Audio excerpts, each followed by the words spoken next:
Hey, welcome everybody. It is great to have you here, whether you're inside, outside, watching online, or at a Canyon Country location. We are so grateful that you're in Real Life Church this weekend as we kick off this brand new series called Let It Go. And it is a lot bigger than just that song or bowling or anything like that, but it does kind of start with that metaphor. So there's two kinds of bowlers. There's the bowlers that take it really serious.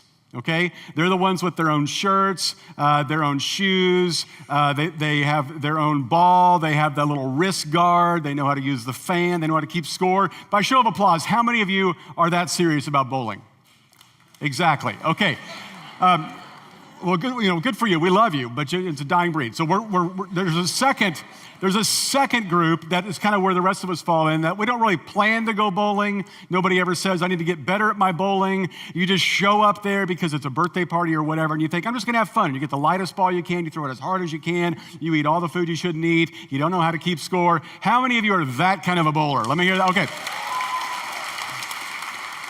Exactly. So, and I'm that kind of bowler. Unless I'm going to win, if I think I'm going to win, then I get real serious. Okay, we're playing for money, right? Is that what we're doing? So when it comes to bowling, it doesn't matter which kind of a bowler you are. The main thing is when you walk up to that line, just like Bro said in that video, you have to let it go. You have to let it go. And that's a principle that's true about every area of our life. In our home, we have an ongoing discussion about when it's time to let food go. Here's what I mean by that. I was raised in a home where we ate leftovers, okay? My wife, her and her family kind of have a shelf life of food for about 30 minutes, then it's no longer good anymore. We should get rid of it. And I like to just keep things. And I'm not opposed to putting something in the fridge and eating it a week later, 2 weeks later, 3 weeks. I mean, you got a microwave, it'll kill anything that's growing in it. It'll be fine, right? And so, I'll hide food in the back of the fridge, and Lori will find it and go, what is this? And I'll go, it's chili. From when? I don't know, February. It's fine. It'll be fine. And this is what she says to me. She says, let it go. You got to let it go. Now, this is the same thing with those of us that are diehard sports fanatics. In my world, if I have a hard time letting things go. So if your team beats my team, then I hate your team, and I hate you. Okay, so it's just the way that it is, okay? It's just how those things go together. And I carry grudges based on what teams do to my teams, and so it really becomes a problem. Now, I think I learned this back in the mid-'80s. It was 1986. I was a Laker fan living in Kansas. Well, thank you. And I was watching the Western Conference Finals. The Lakers were playing the Houston Rockets. They were down 3-1, but they were up by 1 point with 1 second left. And then this happened. It's not HD, bear with me. This guy's going to throw the ball in. It goes to this individual here named Ralph Sampson with 1 second left. Are you kidding me? That goes in, and the Lakers lose. I was devastated. And in that moment there, I developed an anger and a hatred for Ralph Sampson that would not go away. Fast forward 25 years. I kid you not. I'm teaching here at Real Life. I walk off the stage, I walk out in the lobby, and I'm shaking hands, and I look across the lobby, and who do I see? Hard to miss, he's 7'4", Ralph Sampson. And I think, thank you, Jesus. This day has been, brewing for this moment.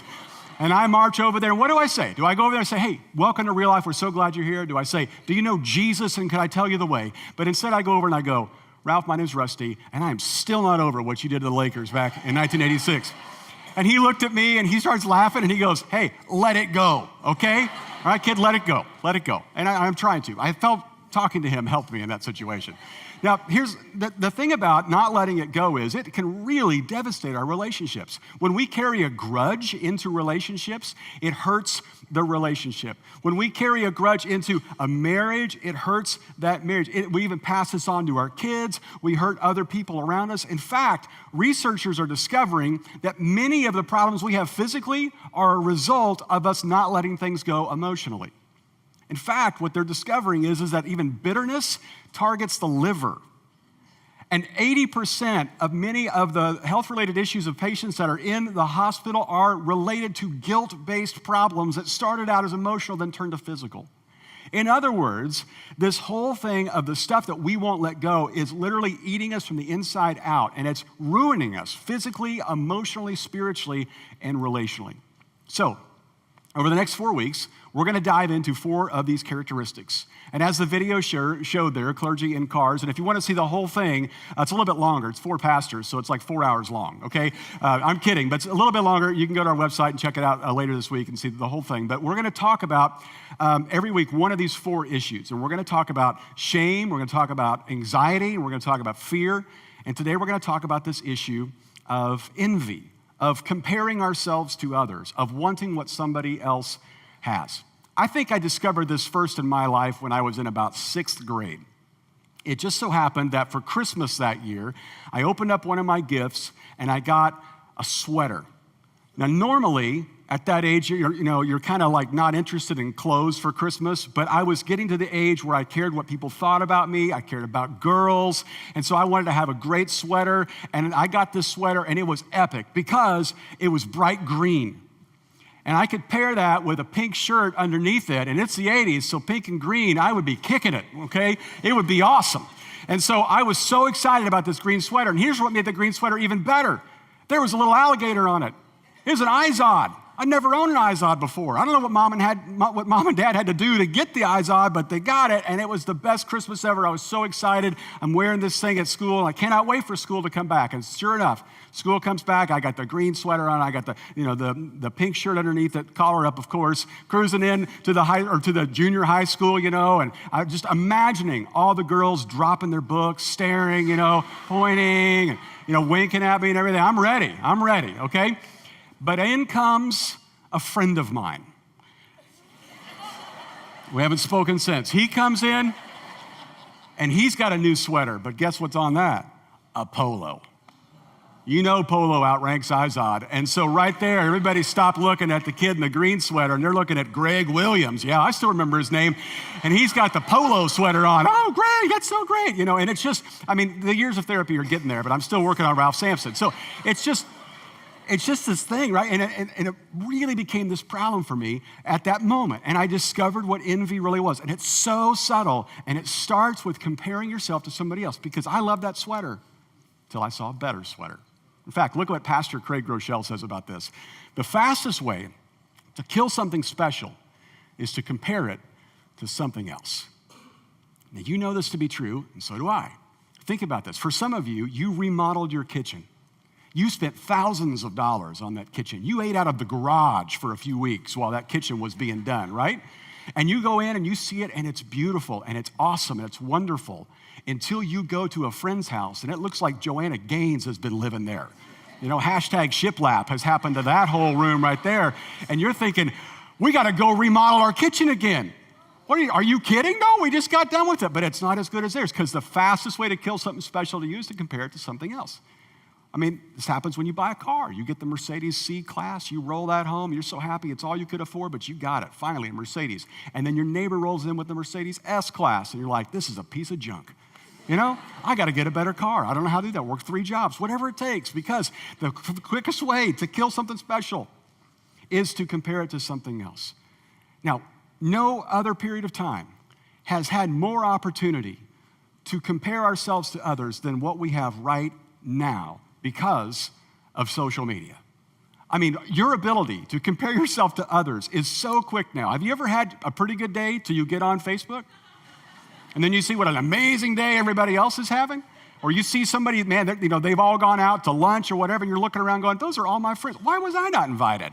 And it ruins your day. Or then you see somebody on vacation, like their second vacation. You're like, I can't afford to go to grandma's house. And they're on their second vacation. What are they doing? Or that epic picture on Instagram where the person's in the chair by the pool and they're taking a picture of their feet and a book and the pool. And you're looking at that going, you know what? I hate your feet and that book and that pool. There's just something bitter that comes out of us, right? It's that evil monster of envy in that moment. And that's the thing that all of us struggle with. We all wrestle with that to some degree. And you would think that it would only be a thing that we wrestle with. But if you go all the way back to the first century, they even dealt with it there. In fact, the Apostle Paul, who wrote a lot of letters to little churches that he started back in the first century, and we have these letters, and they're part of what we call our Bible, he writes this letter to this little church in Corinth, and he even addresses this issue and kind of gets to the heart of what the problem is with it. Take a look at what he says here. Don't worry, we wouldn't dare say that we are as wonderful as those other men who tell you how important they are, but they are only, look at this, comparing themselves with each other, using themselves as the standard of measurement. How ignorant. He says, it is ridiculous for any of us to compare ourselves to each other and to decide if we measure up based on how we look towards somebody else. Because here's the problem. The moment you and I begin to do that, one of two things happen. We either feel superior or we feel inferior. And neither of those honor God. Sometimes we feel superior. We look at somebody and we go, oh man, that's too bad to be you. Oh, that's awful. Yeah, you must not work very hard, or God must not love you as much as me because I'm so much more blessed than you. We don't say those things. We feel them.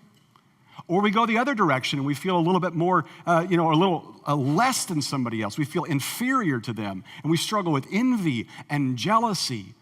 And on Mother's Day morning, you're looking at Instagram and seeing pictures of how other people have had their kids make breakfast in bed for them, and you're thinking, my kids don't even know it's Mother's Day.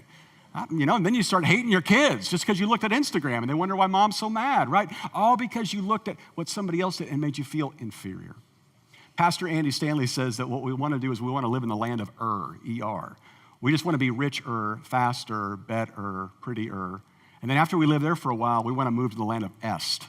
We just want to be rich est, pretty est, retweeted est, whatever it is.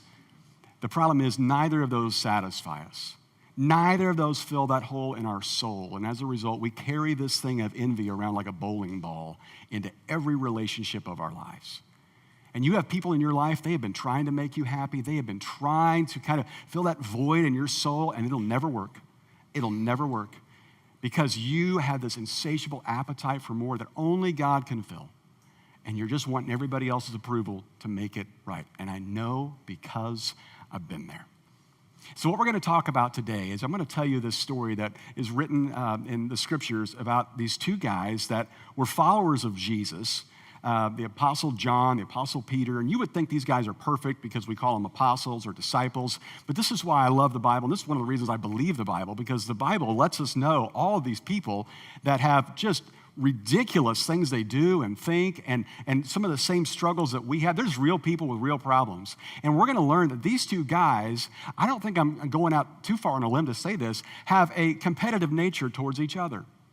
In fact, I don't even think they like each other very much. Because when you read about their interactions with Jesus, you hear one of them going, hey, I got to sit next to Jesus. And another one saying, hey, Jesus, do you think I'm better than him? Am I the greatest? And then another one talking about how close they are to Jesus. In fact, I almost think, and I say this with all due respect, because I love the Apostle John, and I think he's probably one of my favorites, but I think he might have been a little bit annoying. And here's why I say that. Because he refers to himself in third person. And when he refers to himself in third person, he refers to himself as the one Jesus loved. It gets a little competitive right there, right? And when he's writing all this stuff down years later, he doesn't talk about himself or me or I. He doesn't even say John. He says the other disciple, the one Jesus loved. Okay, that's him, and that's what he's talking about. This is a little bit like when Moses, who wrote a lot of the Old Testament, said Moses was the most humble man around.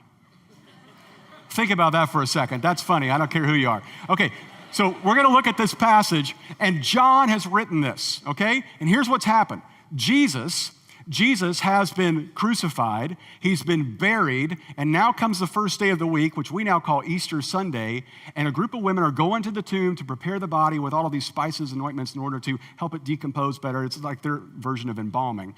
And here's what John, remember this, John, what he writes. Take a look. I think we need to go back. Early on the first day of the week, while it was still dark, Mary Magdalene went to the tomb and saw that the stone had been removed from the entrance. So she came running to Simon Peter and the other disciple. Who's that? The one Jesus loved. Okay? And said, they've taken the Lord out of the tomb and we don't know where they have put him. So here's what's going on. Mary's running around trying to tell everybody what's going on, and she talks to Peter and the other disciple, the one Jesus loved. Take a look at what John says next. So Peter and the other disciple started for the tomb. This is great. Both were running, but the other disciple outran Peter and reached the tomb first. How much of a guy is this, okay? Yeah, Jesus is risen, but I'm faster than Peter. Let's just get that in the documents, okay? Just FYI. I know it's a big deal. We've been celebrating for years, but come on, I'm faster. All right, so he gets to the tomb first because he outran Peter, and then Peter gets there, and then Peter goes on into the tomb. Finally, the other disciple, in case you've forgotten, who reached the tomb first, also went inside. And so finally, he decides to go in and check out things. It's exciting. Christ has come back from the dead, but I'm still fast. Now, fast forward a bit. They see Jesus. They have a meal with Jesus. And then a few days later, they're out on a boat fishing, and Jesus comes to them on the water's edge there on the shore, and he says, throw your nets on the other side. You'll catch more fish, and they do. This is a big moment right then when they recognize it's Jesus. And take a look at what John writes. Then the disciple, who would that be? Whom Jesus loved, John, said to Peter, it is the Lord. In other words, I'm the first to notice him. That's Jesus. And as soon as Simon Peter heard him say, it is the Lord, he wrapped his outer garment around him, for he'd taken it off, and jumped into the water. Now, I don't know if John's telling us that to let us know it's a little undignified of him, or I was faster than him on land. Maybe he's trying to be faster in water. I don't know. But he lets us know that Peter goes rushing in to talk to Jesus. Now, this is where the story moves from just kind of funny into really powerful, because this is so big for Peter to have this conversation with Jesus. And maybe you've heard this story before, maybe you never have. If you were with us on Easter, you might have heard us talk about this. But the very last thing that Peter ever said that Jesus heard before he was crucified was Peter denying that he ever knew Jesus. And Jesus had even predicted that this would happen, that Peter would deny him. And Peter did that 3 times, and Jesus heard it from across the courtyard. And they locked eyes. And then Jesus dies. And Peter's thinking, I never had a chance to tell him I'm sorry. I never had a chance to make things right with my friend. And now he has that moment. And Jesus and Peter start this walk along the seaside. And they just start this conversation with each other. And Jesus says to him, Peter, let me ask you a question. Do you love me? And he said, you know that I do. He said, okay, I want you to feed my sheep. So what does that mean? It means I want you to finish what I've started. I want you to take it from here. I want you to take care of what will be my church. Peter says, you got it. They walk a little bit further, and Jesus says, do you love me? He says, yeah, I do. He says, okay, feed my sheep. All right. And then he asks him a third time. Do you catch the irony here? 3 denials, 3 questions. Do you love me? And he goes, you know that I do. And he says, I want you to feed my sheep. Now take a look at what John tells us happens then. Peter turned and saw that the disciple whom Jesus loved was following them. You just see that in your mind? These 2 guys are having this great conversation walking along the water's edge, and John's walking around behind them. You know, what are you guys talking about me? What are you talking about? And this is what Peter does. Look what he says. When Peter saw him, he asked, Lord, what about him? He's kind of pointing at him going, hey, what's he going to do? I'm feeding the sheep. What's he doing? Is it going to be less than or more than me? Am I going to lord over him? That's what I really want to know. What's his job? And what Jesus says next, I think, has the power to break the spirit of envy in every single one of us. Look what he says. If I want him to remain alive until I return, what is that to you? You must follow me. If I have a job for him that's better than yours, what is that to you? You follow me. If his name will become greater than yours, what is that to you? You follow me. If for some reason he never dies, what is that to you? You follow me. Now I want you to think about that in the context of which you struggle with envy.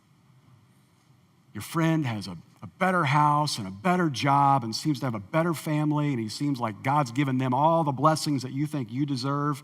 What is that to you? You follow Jesus. You've got a brother-in-law that can't stop talking about how successful he is and all the great things he's doing. What is that to you?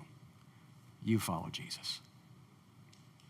And you think about it, every single one of us, in whatever sphere of influence and world you live in, you've got somebody in your life that you think may be doing your job better than you, or getting more accolades than you are getting, or you're just a little bit envious of the glory or the credit that they have received.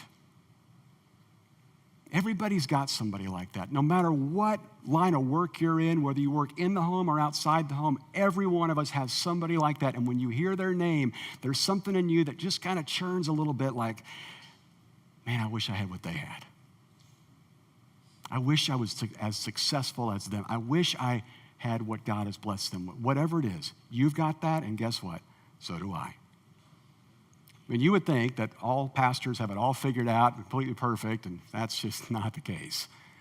Because envy is something I've struggled with not just in 6th grade with Greg Williams, but my entire life.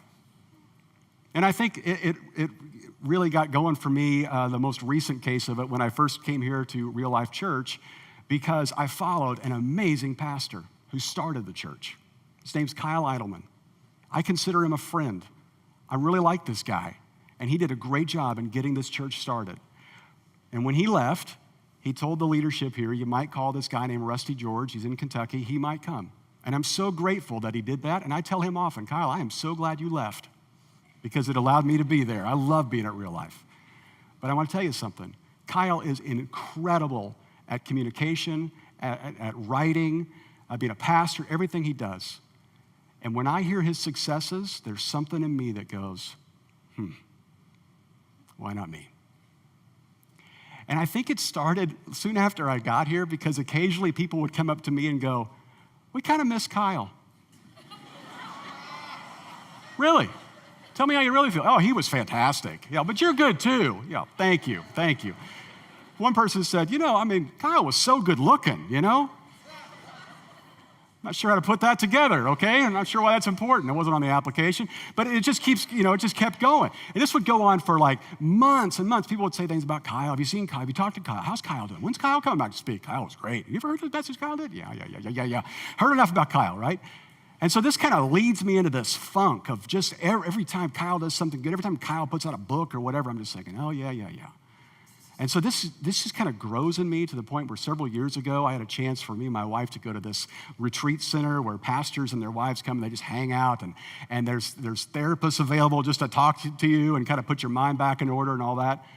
And I was trying to work through some of this stuff, and we're sitting down for dinner one night with all these other pastors who were there, and I'm talking to this guy across the table.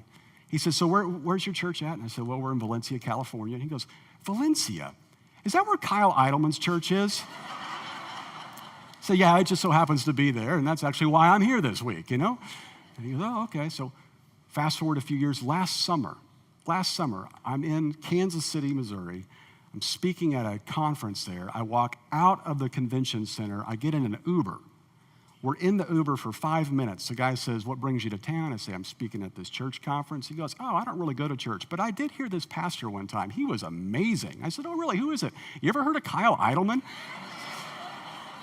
He said, more than you know, buddy, more than you know.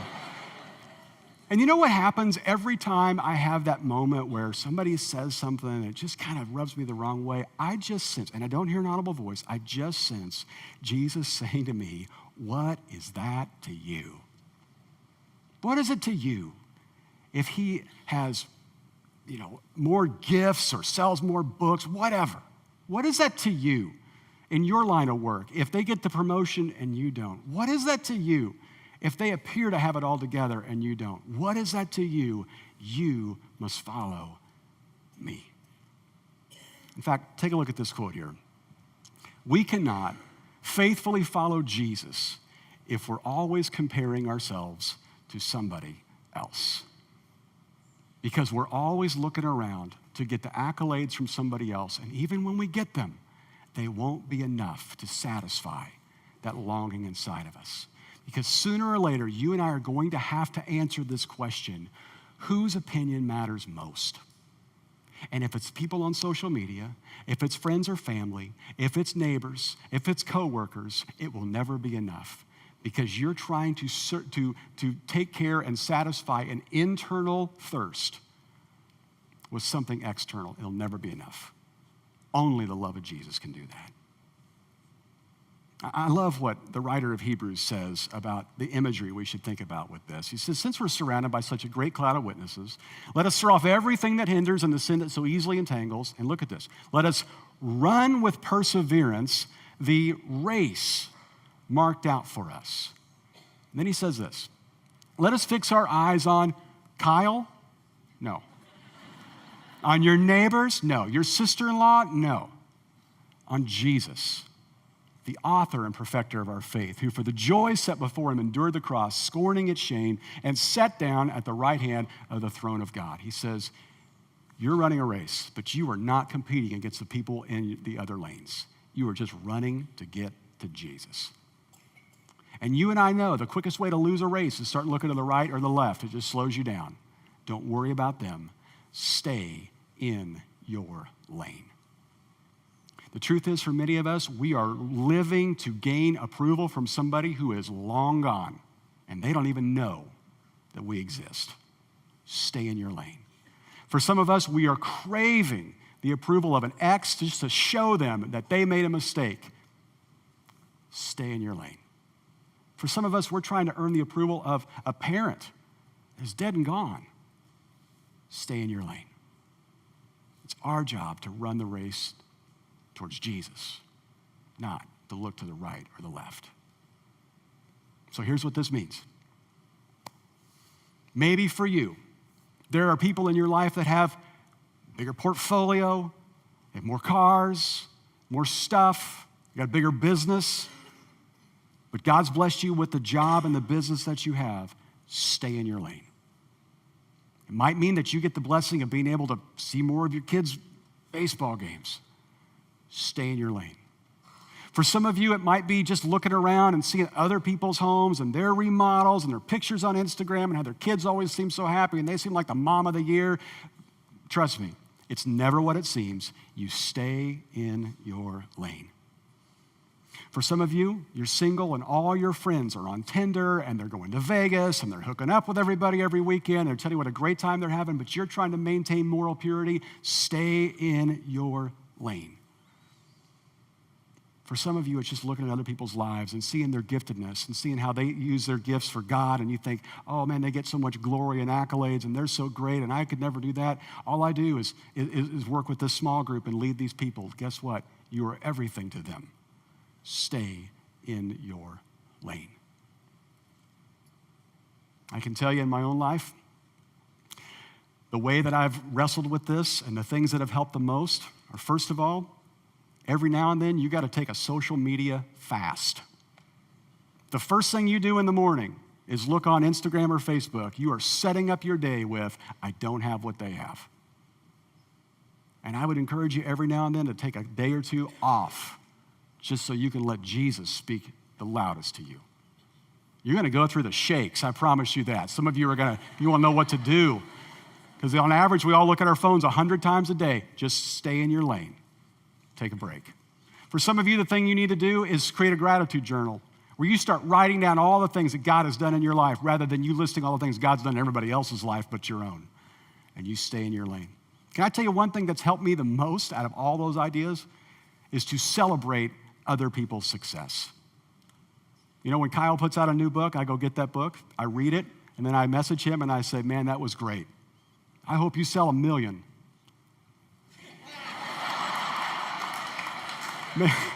Maybe 100, okay? Just 100. I hope it goes well for you, buddy. Stay in your lane. And I have found that when you have somebody in your life that they just push your button, and they don't even know it, but they do. The quicker you celebrate them and you applaud them and you champion them on social media instead of talking them down, the quicker God breaks this cycle of envy in your life. So what are we going to do? We're going to stay in our lane. When you're looking around and you see somebody else's talent, you stay in your lane. You see somebody else's kids, how perfect they seem to be, the grades they get, stay in your lane. You're looking around, you see somebody else's spouse, you better stay in your lane. You see somebody else's house or their cars, you stay in your lane. You see somebody else's life, You stay in your lane. What is it to you? What happens with other people and how God blesses them? You follow Jesus. Let's pray. Father, thank you.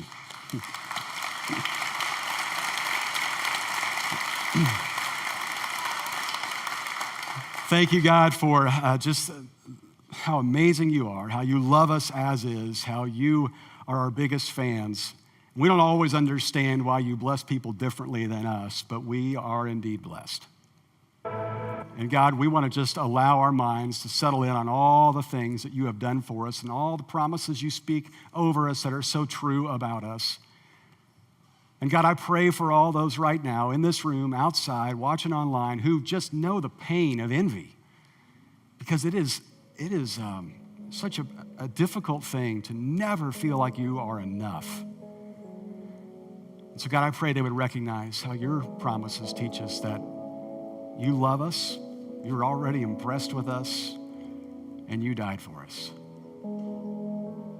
So God, give us the peace that passes all understanding to just trust in that. And we pray all of this in Jesus' name.